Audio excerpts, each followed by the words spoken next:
Meu trabalho é de peão campeiro, conforme diz meu documento. Sigo sem afrouxar nenhum tento, de campanha crioulo e fronteiro.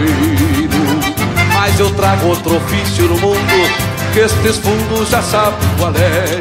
Canta baile no rancho de campo, no retiro Azevedo Sodré. Bendição que carrego comigo, ser um peão cantador de campanha. Com gaiteiro me entendo por senha, pra pobreza eu até já nem ligo. Me chamaram pra sábado agora, cantar um baile na costa do Areal.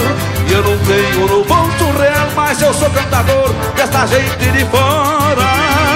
Chão batido de saibro vermelho, meia água de 4x5, vou virando os buracos do zinco e cantando ao clarão do cruzeiro. Eu quero ouvir chão batido,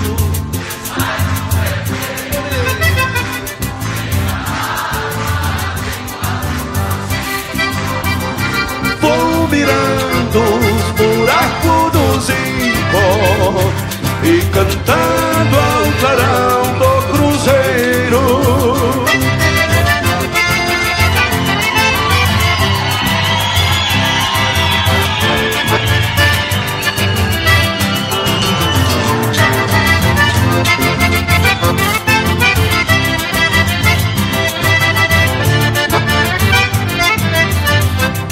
Que façando a guria mais nova lá no ranço do seu comercindo.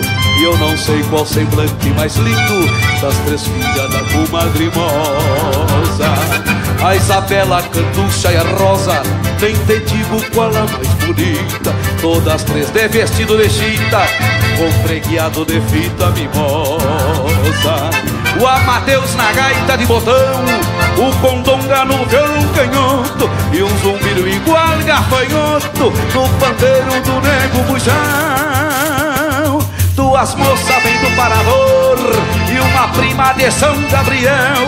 Pode ser que a menina Isabel faça um zóio de graça pra este cantador.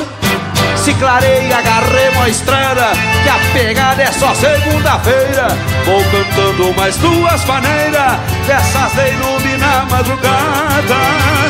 Chão batido de saibro vermelho, meia água de 4